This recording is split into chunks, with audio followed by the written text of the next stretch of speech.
Hey, everybody. Thanks for joining me for another episode of Monstrous, the podcast. I hope everybody's doing well. And if you hear meowing in the background, that's because we have two kittens roaming around in here making all kinds of noise, but they're cute, so we'll let that happen.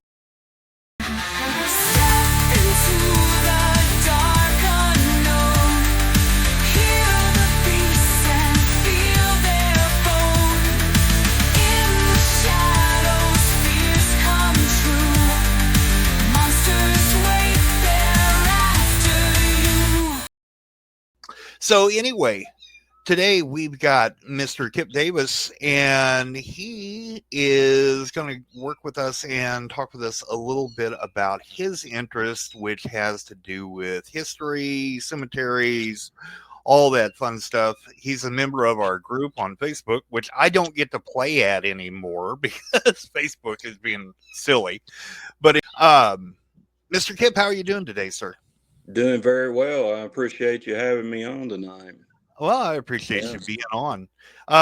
If you would just go ahead and introduce yourself and kind of tell us, what your interests are and what's going on. Sure. I've got a Facebook page that's becoming a lot more popular than I ever thought it would. It's called Morton Otwell Gourdneck, and it has to do a lot with strange and unusual history, things such as legends, true crime, ghost stories, anything I might find that people, not so much mainstream, but people may not have heard about. So I'm digging in a lot of old newspaper archives and just coming up with some really interesting stuff, things that I would like to read myself. I think others would too. So I've got the name Morton Otwell Gourdneck. This starting, you hear the thunder in the background. We've got a storm coming through right now, and but I came up with that name because I started writing books several years ago, and these were fiction books. They were like vampire and different ghost stories and strange occurrences, and nobody wanted to buy any books by somebody named Kip Davis. So I came up with a pen name, Morton, which is where my mother lived at the time, a little community. Otwell, which is a little community before you get to Jonesboro, and Gordneck is a little community where I went to church, which I thought that would be a good last name. So I put all that together and I started writing my books. And when the books took off a little bit, I decided to do a Facebook page. And, it seemed like people had an interest in what I was putting on there. And it just kind of took off from there. And now we're at 27,000 followers plus, and it's growing more and more each week. And it's a place, like I call everybody there family because they are family. They come in. I want it to be a safe place where nobody feels attacked, where we can learn from each other and grow. And I learn a lot from the members on there because they'll take a story and they'll find more and they'll add to that story. And I call a lot of my people on there. I call them cemetery detectives, and Mm-hmm. very proud of them because you can have somebody come to me and say, "Hey, I've been looking for this family member I know roundabout, or I've been searching for years. We don't know where they're at or what happened." And I can put that on that page, and sometimes within minutes, these people have access to records, to death certificates, and they solve it. Here they are. I know where they're Mm-hmm. at. They're right here, and they fill in that missing puzzle piece. So that's something I like to do. We like to solve mysteries, and I've had some very strange things happen. It's almost like the past talks to you. It's telling you its story because it knows you're interested, and all those pieces just start falling together. I get the chills sometimes because I'm like, wow, this is just a little too freaky. but it has a way of revealing itself if you listen and you're open to it. So, what got you started in this, Kip? Well, I would say my mother. I'm going to blame this on her. She is a newspaper publisher, and she was really big on history. And I guess I wasn't like the other kids. I'm not an what you would call an everyman or every guy, I guess what you would say, or I wasn't an every kid. While a lot of the other kids were out playing ball or just hanging out around the neighborhood. You might find me in a cemetery. I was with my mother. She was out there researching. She's researching the stones, and sometimes you would run into these older men that were out there just walking around the cemetery, and they were kind of like I am now. They had an interest, and they would tell you, "Do you know about this guy? Or have you heard what happened to this guy?" And they would tell you the story, and you're just like, "Wow."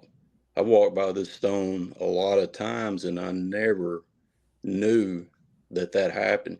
And so Mm. that's something I like to do. I like to bring out that story, remember that person, and let others know what happened. And hopefully I catch people's attention and it's entertaining to them, because they seem to come back, so that's good. Yeah, that's really good. So I blame it on mom. She got me started. She'll be with me this weekend too. We'll be in your area, Pocahontas, doing some research. We're having a history day. That's very cool. That's very cool. Yeah, I was before the show. We were talking a little bit about some stuff that's cemetery related over here. I was telling him about the Masonic cemetery here in Pocahontas, and how I was told by the Masons that there's actually a mass grave in that cemetery from the Civil War. Um, I just thought while you were talking there a minute ago, I was also talking or thinking about. Have you ever heard of Minard, Arkansas? I have. I know where it is. I've been there. Hmm. Okay, so you've seen the monument for Mr. Shari? Yes. Okay, yeah, yeah, that was a big story that I grew up with. My mom is Hmm. from Minard, Arkansas, and yeah, I grew up here in that story my entire life. I actually did a story about that, I believe about a year or so ago. Hmm. And there's another element tied in there with a fortune teller that warned Mr. Shirley of his death. She told him he better stay away from those women or he was going to get killed. He liked to go to her about his business. Caroline Dye, she lived in Jackson County there in Newport, Hmm. and she was a fortune teller, and everybody went to her, and he went to her, and she warned him that was going to happen, and it did. Well, I guess he should have listened a little bit He closer. should have listened. Yeah. So, in all of your research and your investigations into all of this stuff, what are some of your really interesting stories that you've uncovered? I guess one story that I get contacted about the most is there was a fortune teller that lived here in Woodruff County. His name was the Reverend D. Horn.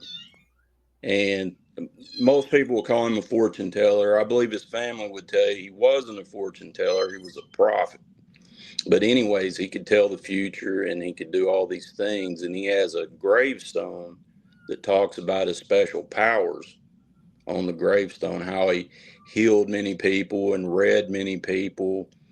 And it's rumored that the headstone is haunted. You go out there, your car won't start when you leave. The radios turn on, different strange things, and it's he was so popular. I believe he passed away in the 1940s, but people would just come and visit him. They get off the train. They'd want to know where he lived. The mail ran 3 times a day to his house. He got so many letters. But I had a college professor from St. Louis contact me one time, and his aunt went to see the Reverend D. Horn in, I guess it was the early 40s, and she was having all these troubles. She couldn't sleep. Anything bad that could happen was happening to her, and she just couldn't understand. So she went to him, and he told me, he said that when his aunt came in the yard, she looked so bad from not having any sleep that the dog started yowling. And when she got on the porch, she met Reverend Dehorn, and he said, "Sit down. He said, let me see your arm." He took her arm. He looked her in the eye, and he said, "Uh-huh." He started rubbing her forearm about right there. Just kept rubbing it harder and harder, and a knot started coming up on her forearm. And all of a sudden, he reached in that knot and he pinched it. And then when he opened his hand, there was a baby turtle in his hand. And he said, "I'm going to tell you what happened." He said, "There's a lady and she's after your husband, and she put a hex on you. And I took that hex off." And that's what that turtle was. That was that hex. And she said that he handed it to a little girl that was there, maybe his daughter, and said, "Go let that turtle loose in the ditch." And he said, "Now you're not going to have any more problems. That hex is gone. You're going to be able to sleep." And he said his aunt was so relieved, and she gave him like $2 silver and then left after that. So there's so many legends about this guy and stories that, I get contacted just constantly about him. I used to do a Halloween article in the local newspaper every year. I think people look forward to that. But something I actually looked into this when I got to studying more through the years. I know you heard of the religion of hoodoo. Oh yeah. Yeah, this was very common. This was something that they brought over from Haiti or Africa, when they came over, and this was some different things they used, and they used that with the turtle. They used a crawdad, anything like that, a snake they could get their hands on. It kind of went through that same ritual that the Reverend Dehorn went through. And I think more than anything, I'm not disputing any power or anything like that, it eased the person's mind. Right. And, it made them feel better. Something physical took place, which, eased their mind. Yeah, kind of a little bit of sleight of hand, Right. And Yeah. it's been done with snakes and crawdads and, almost the same exact thing. So Yeah. I think this is a kind of a custom or trick that was brought over, and a way to make money too, I'm sure. Yeah, we used to see that. It was kind of big in the 70s and 80s where you had the faith healers who would, come up and, they do something and it may, especially like on the abdomen or something like that, Yeah, make it look like yeah, blood and everything. And then all of right. a sudden they had this thing in their Yeah, hand and it was supposedly removing a tumor or something like that. right. They call it alien autopsies, Yeah. something like that. They do at the ghost and magic shows. Yeah. Yeah, exactly. So there's a lot of folklore and legends in Arkansas. So I know one of the big ones that everybody talks about, especially is like the Crescent hotels. Have you done any coverage over that? Oh, I have. I've been to the Crescent. We go almost every year. This was my daughter's favorite place to go. She likes the ghost hunting and all that as well. Mm. So we would go every year and we stay. And then if we're in town or in the area, even if we're not staying, we go by there anyway just to visit, because I'll tell you, the people are just wonderful there. They're super nice. The atmosphere is great. And, they've added a lot to the place too. But when I hit these old newspaper archives, sometimes I go way back to the beginning of the Crescent, and I found a few things which I've shared with them that they didn't even know about. Mm-hmm. Just different items, a murder that's happened there, just a lot of different things from that area. And they said, "Oh, well, I didn't know about this. This is the first I've heard of that." Mm-hmm. So Yeah. you never know what you're going to find when you start digging. Do you find that you uncover a lot of things that have to do with like witchcraft and that kind of stuff, vampires and stuff like that? Yes, vampires. There is more evidence, written evidence about vampires than anything else, historical. Mm-hmm. And if I were going to believe in anything, it would be a vampire. Because there was a What? lot of people practicing vampirism, I guess Mm-hmm. is how you'd say it, but they practiced that, and people feared that, and they actually had the vampire hunters that they were paid to do this in certain villages. Mm-hmm.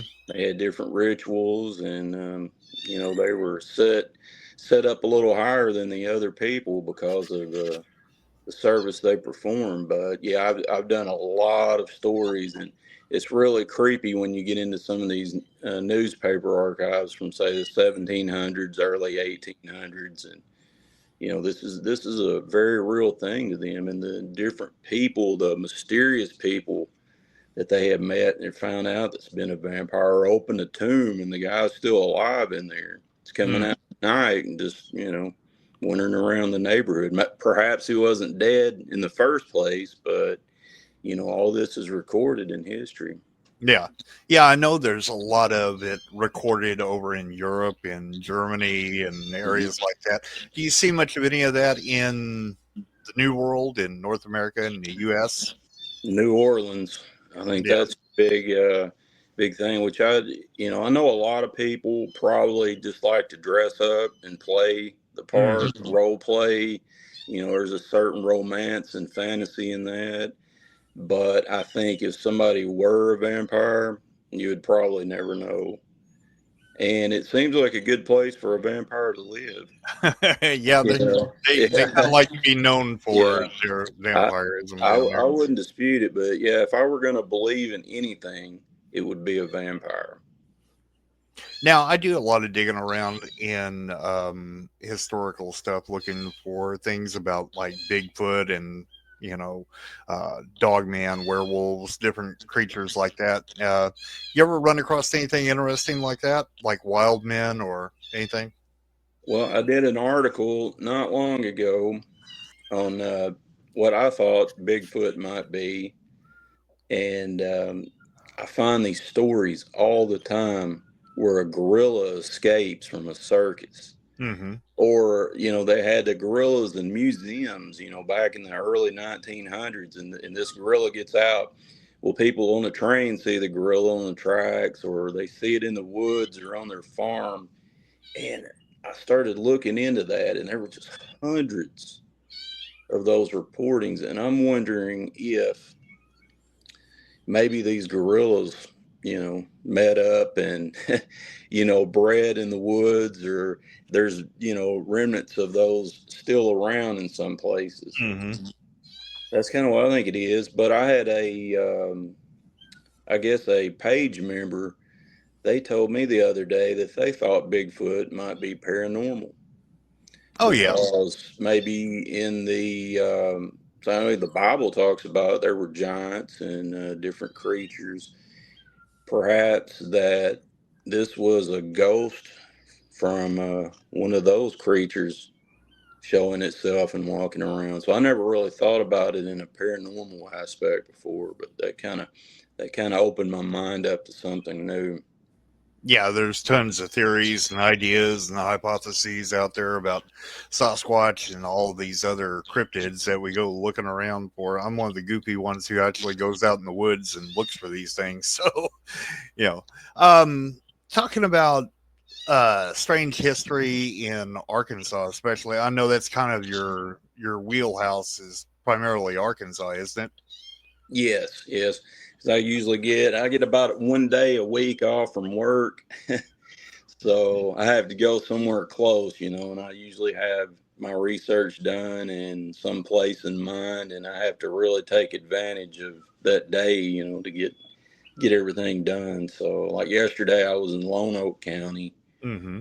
and I had several different stories to cover there. And I probably went to like 5 or 6 different cemeteries in different areas. So Mm-hmm. there's a lot that'll give me a lot to work on this week, getting that out. But, So what's another really interesting story you've come across in all your stuff in Arkansas? well, one story I stumbled upon, I really didn't mean to, And there's this country cemetery. It's called Cheshire Cemetery. It's in Elgin, Arkansas, which is uh, over by, or in Jackson County by Tuckerman. You probably know where that is, I'm sure. Mm-hmm. And I was going out there to do a story. I found early 1900s where they had what was called the hog scalding time. Mm-hmm. This farmer, he had a vat boiling, and he was getting ready to scald his hogs, and he had boiling water in there, and he tripped and he fell into the vat. Well, they got him out, but of course he didn't survive, and he's buried at that Cheshire Cemetery. So I went out there. It was a rainy day, and this was a day I just got off of work. I had just a few hours of daylight, to do this Mm-hmm. story. So I go out and I take a couple photos of this headstone. And when I post the story online, I started getting these comments. People were saying, "Who is that lady back there in the black morning dress?"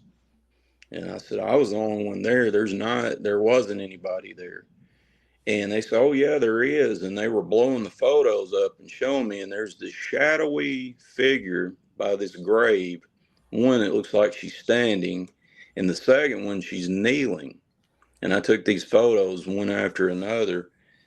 And I said, that's pretty creepy, because I was standing right there where she was at not long ago. And, I'm not sure what's going on here, but wow, it sure looks like it was a lady standing there. Mm-hmm.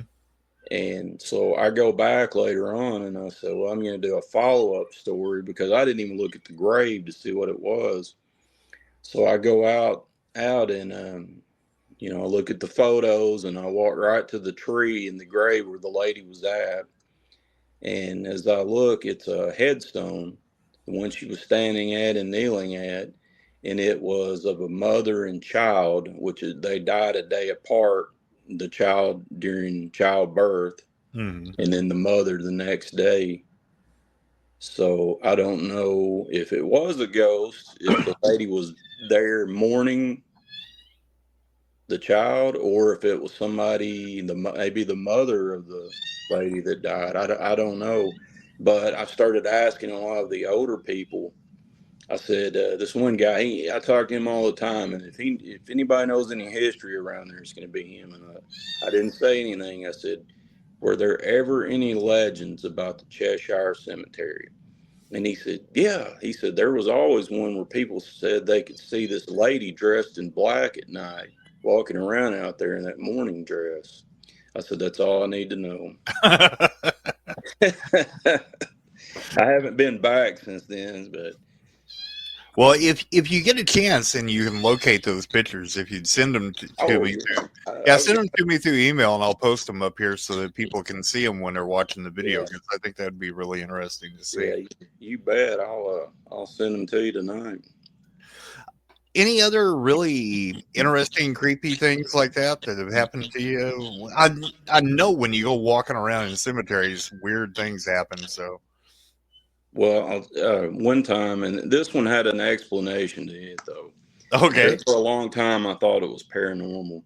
The Reverend Dehorn, the one I was telling you about, the fortune teller, I went out one night and I had a little recorder. My brother gave me this recorder. This was in the 1990s. And I said, I was really proud of this recorder. And I said, I'm going to put it on his grave, and I'm going to push record at night. And then I'm going to come back a couple hours later when that tape's done, and I'll listen to it. So I went out there. This was out in the country in the middle of nowhere. I put it on there. I come back in about 3 hours. The tape recorder's gone.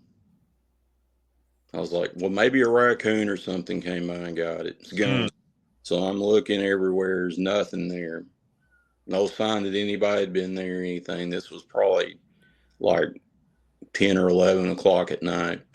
So, I do a story about that, and it's like years later, like I said, I put that on Halloween every year in the paper. Years later, this girl contacted me and she said, I have your tape recorder. I was like, thank God, because I didn't know what was going on there. And she said, we brought my sister or boyfriend or something like that to town. This has been the first time he'd ever been there, and we said, "You've got to see D-Horn's grave, Reverend D-Horn's grave." And we took him out there at night, and she said, we got out there, and it just blew our minds that there was a tape recorder there going. And she said, we took it, we didn't know why it was there, whose it was, but she said, I still have your tape recorder. I was Oh, like, that's okay, mystery solved. Yeah, a logical answer to that one. yeah, that's crazy. And it's crazy that she Yeah, admitted that she had the tape recorder and everything. right. So I take it you got your tape recorder back. I didn't get it back. She was going to give it to me, but she couldn't remember where she put it. So I was like, well, don't worry about it. It's okay. I'm just glad to know what happened. Well, what's some other mysterious or interesting stuff that you've worked on? Well, I mean, you got a lot of true crime Okay. happened there. I did one in Tuckerman maybe about a month ago that generated a lot of interest. And there was a farmer that he went to Newport. He lived there in Tuckerman. He went to Newport. I guess they had the saloons and everything in like the early 1900s. Mm-hmm. He got some, well, let's see, this would have been the 1920s, but he bought some bootleg moonshine. Mm-hmm. Okay, well, he got back and it made him go a little crazy, a lot crazy.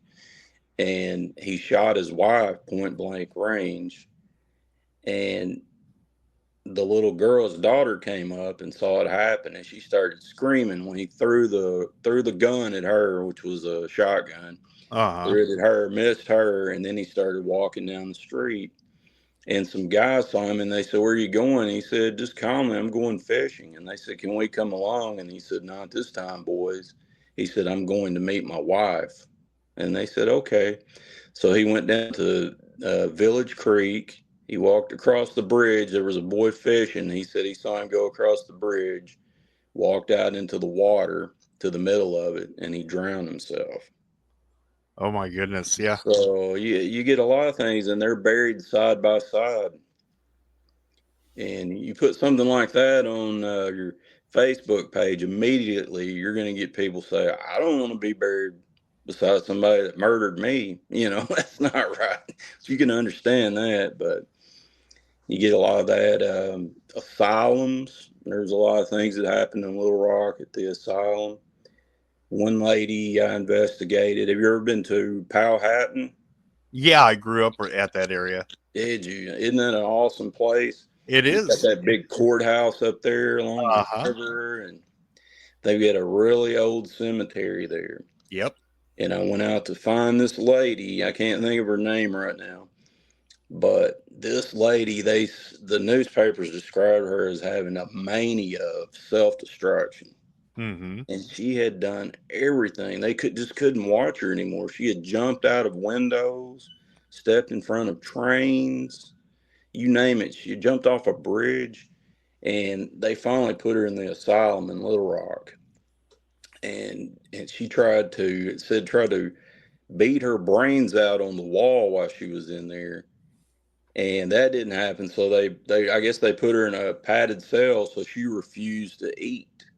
Well, it said they mechanically fed her, Mm-hmm. which you can imagine what that would have been like. Yeah. Terrible. But she finally was able to take her shirt and tear it up in strips, and she hanged herself. You got to say hanged, Yeah. because if you say hung, they get on to you on the social medias. Yeah. Hanged. I've learned that the hard way. But she hanged herself, and she's buried there. They took her back to Powhatan. Well, I was out there looking for that headstone. And, if you're not from town, people are driving around. They're looking like, what are you doing here? Yeah. Who are you? So a guy, he pulls in. I see him make a couple loops, and then he tells me, okay, I'm on the cemetery board. I was just wondering what you're doing. Can I help you? Real nice guy. I said, yeah, I'm looking for this lady's grave. And he says, oh, yeah. Yeah, I know about her. I was like, yeah, I bet you probably heard some stories there. So, I find the grave and do the story. And So that's another unusual. But believe me, there's no shortage of weird stories in Arkansas. Mm-hmm. When you Especially, talk when go you ahead. talk about that courthouse in Powhatan, I'm sorry to interrupt you. When you talk about that courthouse in Powhatan, like I said, I grew up in that area. I graduated from Black Rock and lived out at Lake Charles, which isn't very far from Powhatan. Right.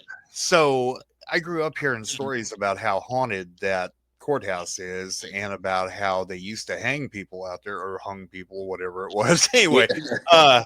uh, and I think it was the second floor. They said that there used to be something that was, a ghost or something. But every so often, people would talk about how they could see the image of somebody on the gallows, being hung.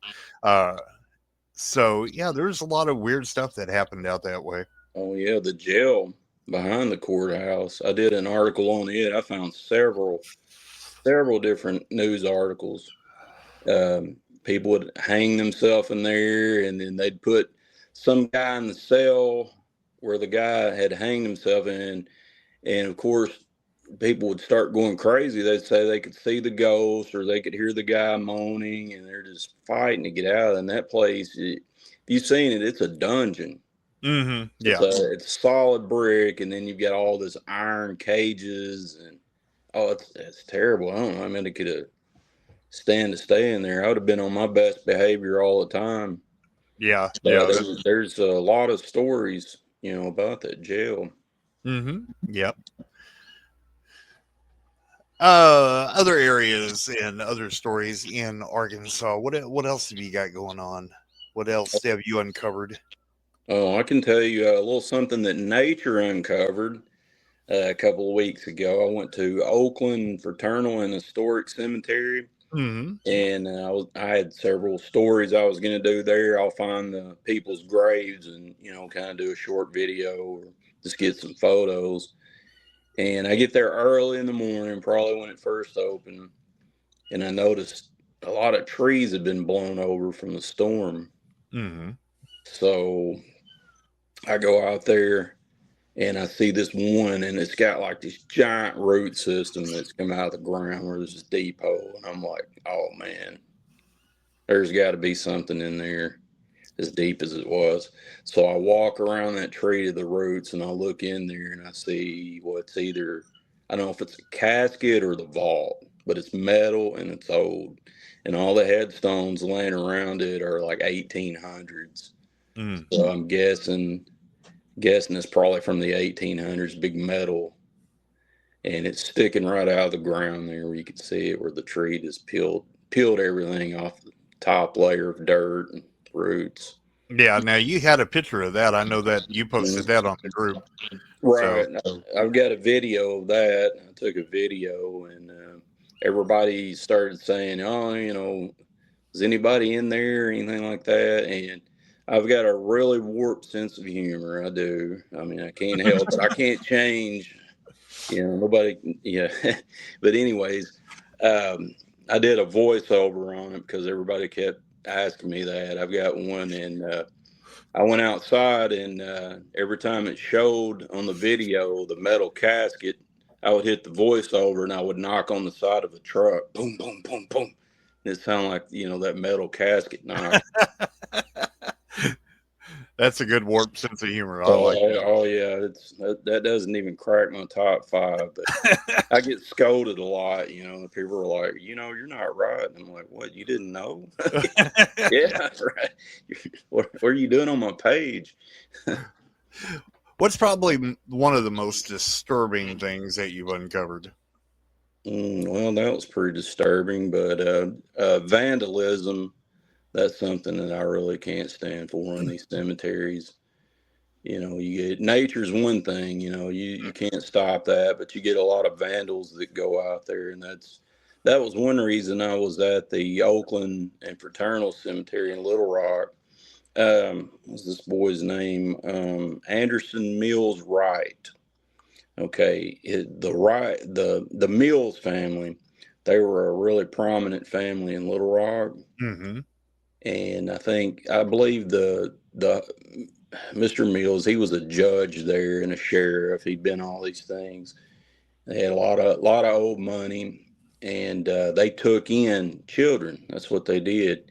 Anybody that needed a home, they took them in. They took care of them. They raised them just like they were their own. But Mm. I believe a niece, she died, and she had twin sons, and they took those twins in and raised them. One of them died young, but the other one, Anderson Mills Wright, he passed away, I think, at age 10. And his aunt, she went to Memphis and had a statue commissioned that looked like him, a likeness of him. And they had a studio in Carrara, Italy. So once this came back from that studio, it was like supposed to be one of the best statues ever made in this area. And it sat in that showroom at Memphis for a long time before it was actually shipped to Little Rock, because everybody was coming in to view it just like, it was a piece of fine art, which it was. And some time ago, nobody knows when, probably decades ago, vandals came out there and they knocked the head off that statue and the hands off of it. So that's what I called the story the headless handless boy. And Mm-hmm. it's still standing there, at the Mills family plot, but it doesn't have a head and it doesn't have any hands.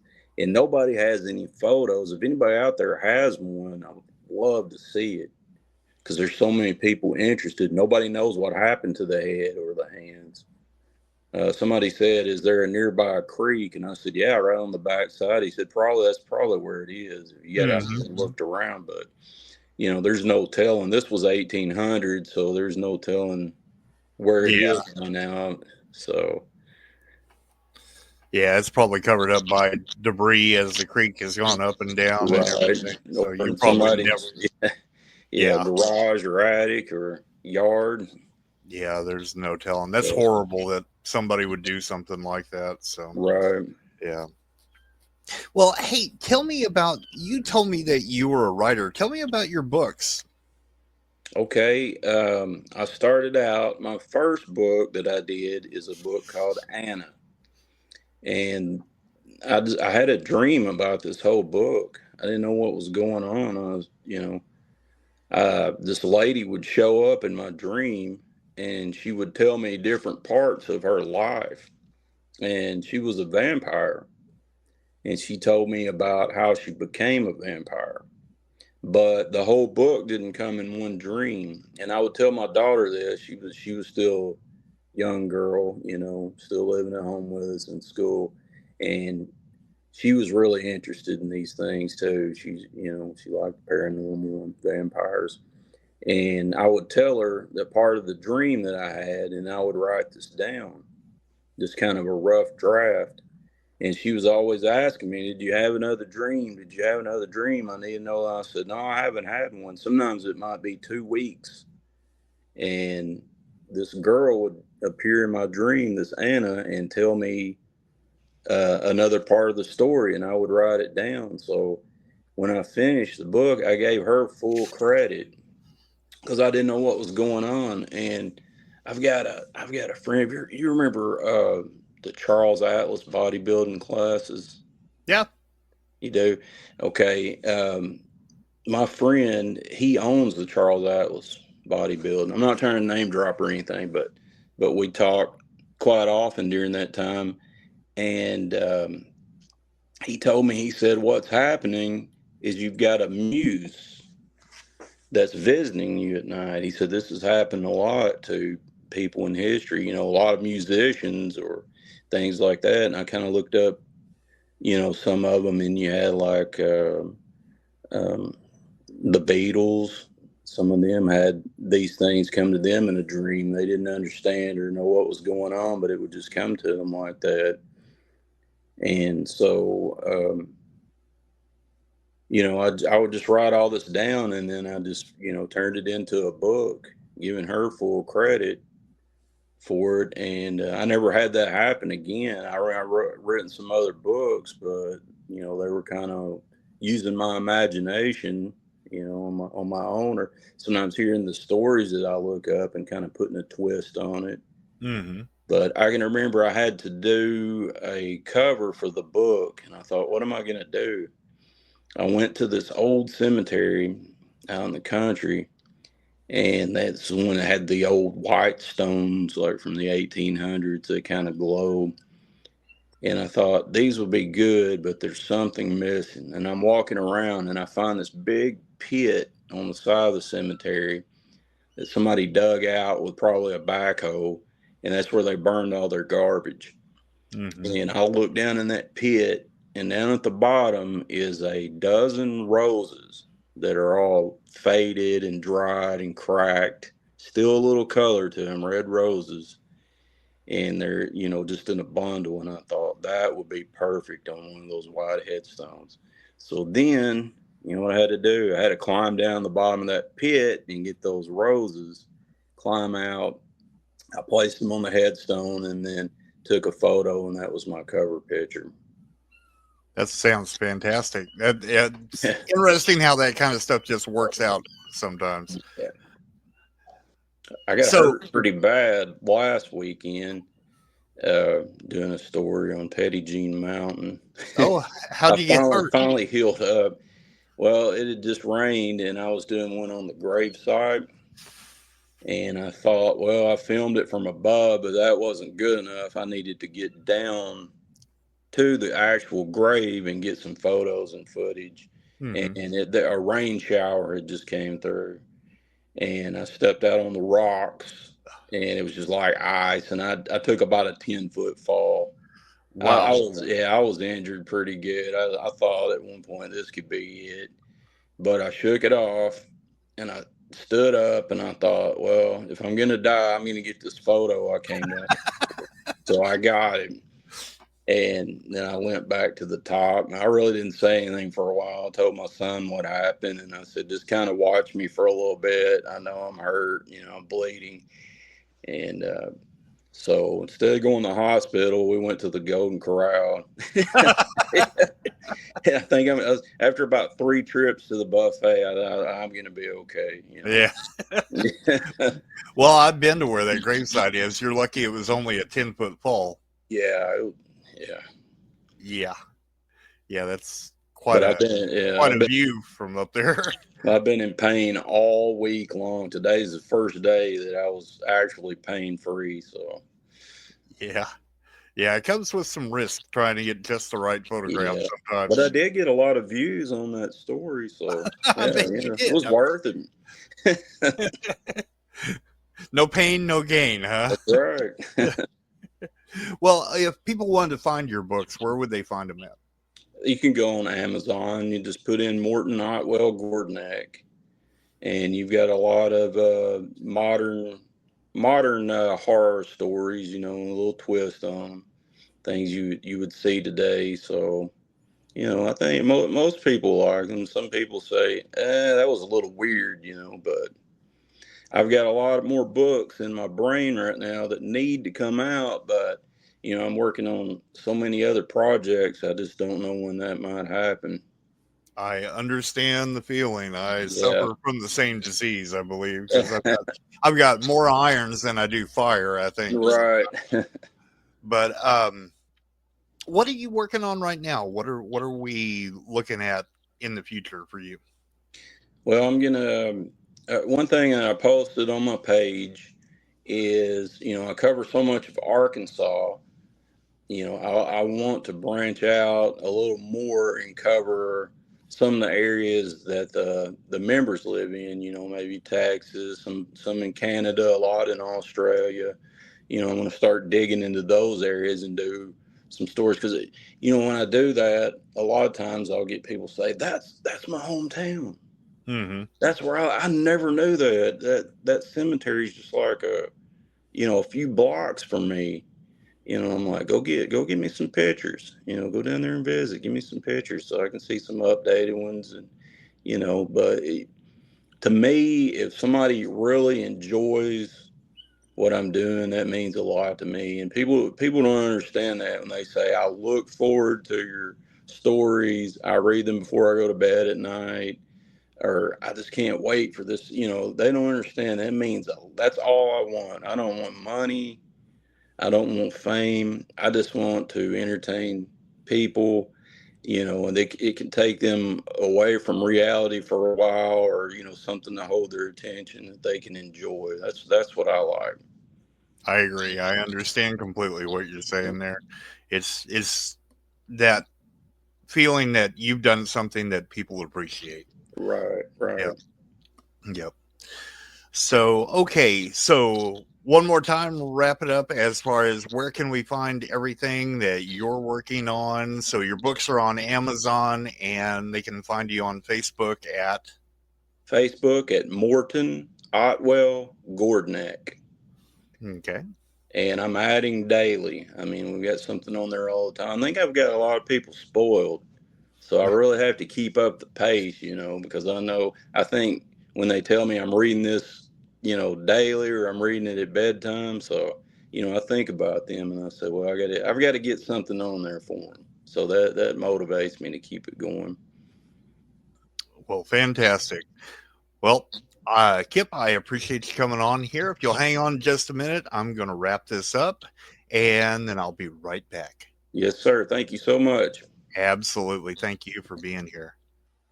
Hey, everybody. Had a ball talking with Kip Davis. And remember, you can find him on Facebook at Morton Otwell Gourdneck. Kind of a mouthful, isn't it? But you can find him there. You can find all his stories, all his pictures, and there's going to be a whole lot more. And if you'd like to keep up with us, you can keep up with us at our new website, which is kind of a mouthful in itself, and it's sites.google.com/monstrouspodcast.com/1013/home. One more time, sites.google.com/monstrouspodcast.com/1013/home. And if you want to hang out with us on Reddit, you can do that at the subreddit Monstrous Podcast. And we'd love to have you there and join in all the fun conversations that we have. So, like I say all the time, remember, lock your doors, lock your windows, check in the closet, check under the bed, because monsters are real and you never know when they're going to be back. Everybody have a great night, and I'll see you next time. Bye bye.